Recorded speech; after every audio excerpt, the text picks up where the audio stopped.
check this out. Maybe you saw this pop up yesterday. By the way, I'm just curious. Did any of you see this pop up on your timeline? Did any of you see any articles or anything with regards to this? This story is that an Elden Ring movie is reportedly in the works at A24 with Alex Garland set to direct. Now, that last part is not exactly true, and I'll get more into that in just a second. But did any of you see this? Did any of you see this pop up? A lot of you are saying no in the chat. Some people saw it. Okay. So this is kind of interesting because there's a story within the story. And that is, if you go to click on this exclusive here from Nexus Point News, it's gone. What happened? We couldn't find this page. It's gone. On top of that, every single mention of this from various accounts that are directly related to Nexus Point News, they're gone too. There was another gentleman, I think it was Apocalypse Horseman, I think was the scooper. I forget who it was, but another scooper actually scooped this around the same time.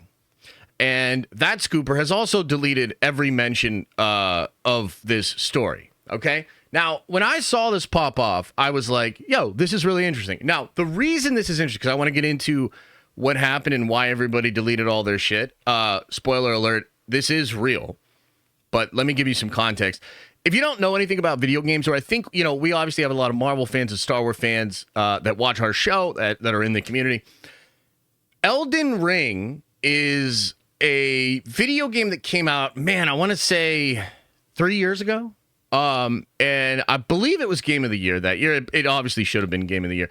Elden Ring was a phenomenon. Now, this studio had been making a lot of different games, and even within that sort of genre, they had sort of made claim to how they could do that type of genre and that type of game. And so they had successes prior to this game.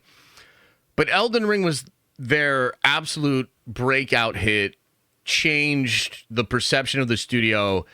Honestly, a lot of people say it kind of like changed gaming because it was such a monumental success. And again, as I said at the top of the show today, this is a game that's so good and it's so respected within the community of gamers that if you say you think Elden Ring is the best game of all time, or if you think Elden Ring is your favorite game, a lot of people would get it. You know, that gets a nod. Like, that's a take. That is a fair take to have. It is that good.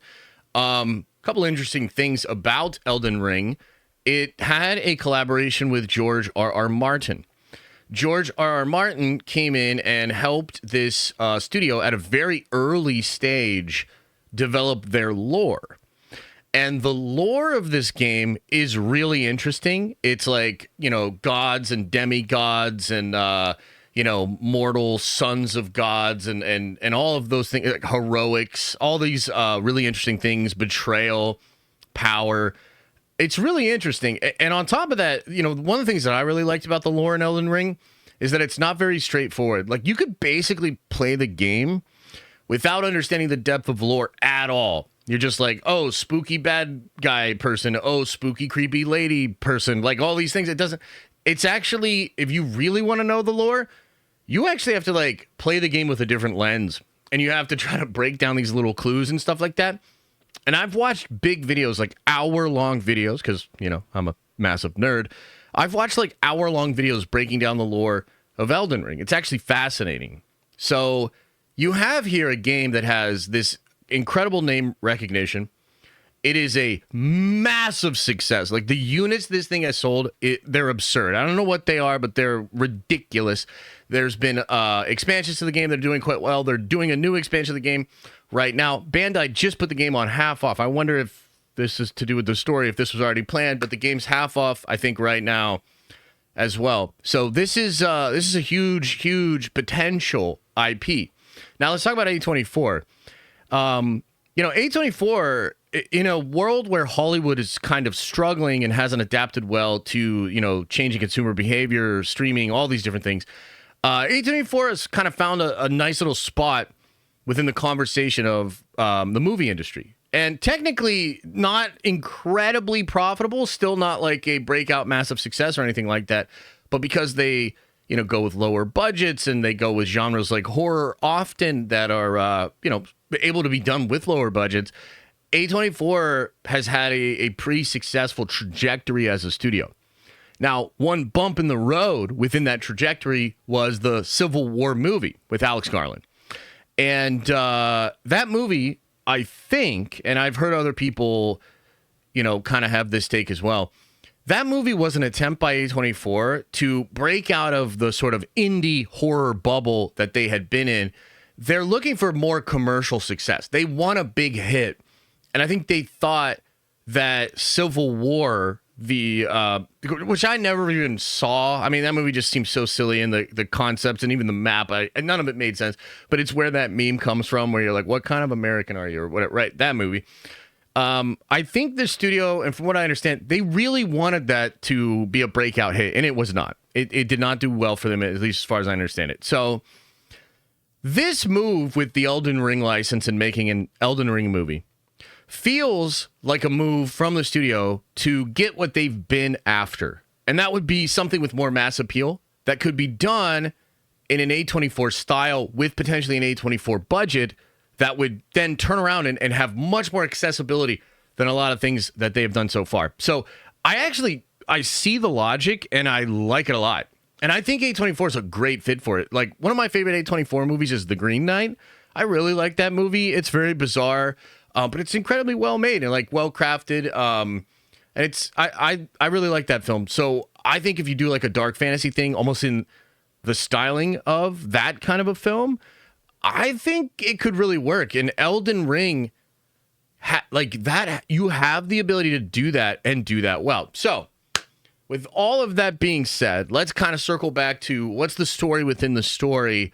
Why did everybody delete their shit? Well, as far as I understand it, basically a lot of people jumped the gun, and Alex Garland is in talks, perhaps even in final talks, to direct this movie. And the reason all the scoopers and everybody backed off of this story is because there was pressure. I don't know where the pressure came from, but it was essentially pressure saying, hey, you might screw this deal up if you talk about it, okay? And so that's why, from what I understand, that's why everybody kind of backed off of the story, meaning that the story's real. Garland is in talks, and here's my thing. I want to, in whatever small way I can, try to say, Alex Garland should absolutely do this. If Garland's on the fence about this, and look, maybe there's other reasons why, I think this is a chance to do something that could actually work as opposed to Civil War, and you'd get a lot of fans that would actually be interested and passionate and excited about it, which is maybe something they haven't really had in a large quantity at A24. Again, we're talking about maybe the greatest video game ever made. That's going to bring a lot of people and their attention to this project. Perhaps this is part of why he's hesitant to do it. Maybe that's just not something he's looking for. And we've heard this before from different directors and whatnot. For instance, Denis Villeneuve has talked about how he would not never do Star Wars because of the expectations, because it's already kind of formed and maybe something to do with the fans, right? So IP genre, franchise genre, yeah, it comes with some baggage. It comes with some problems. All of us that are watching the show, right? We're the problem. But I think there's a lot of gold in this hill. And I think this would be great. So I hope that Alex Garland does it. Now, here's the thing. Even if Garland doesn't do it, I would hope that A24 would understand what they have. If they have somehow secured the rights to this, I mean, this is really potentially a golden goose. So I would hope that at least they understand how valuable this is. And if Garland drops out, get somebody very high profile. I think it's worth spending on a big visionary for this. That's what I think. And I really think that might be all you need. I think you could cast complete unknowns. Again, the movie, it's already the most popular video game of the last few years. I don't know that you need A-list celebrity draw or anything like that. So I would go after the visionary. Del Toro would be an incredible fit. Peter Jackson would be an incredible fit. What's the guy that made that the Viking movie, and he's made like The Witch, I think. I'm blanking on its name right now. He would be an incredible fit.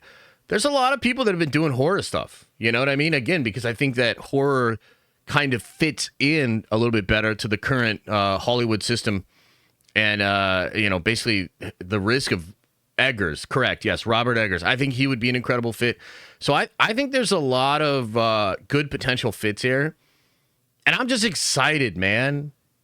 You know, like, I'm just excited. Like, this is a fun time for me. Of course, I love Marvel and I love Star Wars. And we're about to get into that kind of stuff because I still think there's a lot of hope for both of those franchises. As down as I was on Monday about the Marvel Cinematic Universe, I actually think Marvel might be fine, and we'll talk about that. But I also am kind of excited to see what the next big thing could be.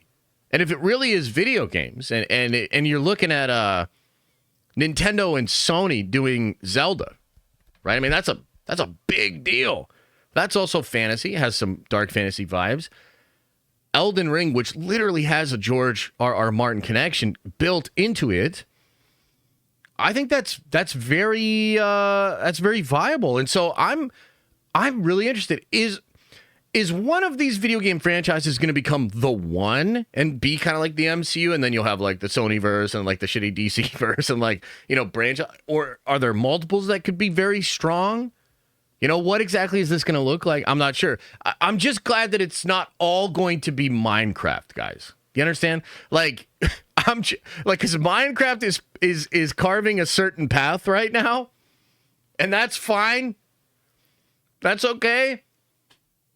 But I need other paths. You know what I mean? Like, I'm going to need a little something different than Chicken Jockey to get me into the theater. So I am excited that guys, this is so, again, I don't know. Do you guys understand how cool this is? I'm not seeing enough movement. You know what I mean? Like, chat, do you understand how cool this is? This is really fucking cool, man. A24 is hot right now. They're doing good work over there. Elden Ring is awesome. It's the next big thing. So we'll see. We'll see what happens. I seriously think it would be cool, man. I'm excited to eventually check this movie out and to follow along as more stuff comes out. Thanks for watching. And if you like this clip, smash a like on the actual video and subscribe to this channel. That way more of these clips get into your feed. I've also linked the full episode below if you want to check out the entire thing, including the Q&A we do with fans. You can also watch this show live. We do it live Monday through Friday at 11 a.m. Eastern time. And you can also find all of my content, including the videos I put on my main YouTube channel, on the podcast feed.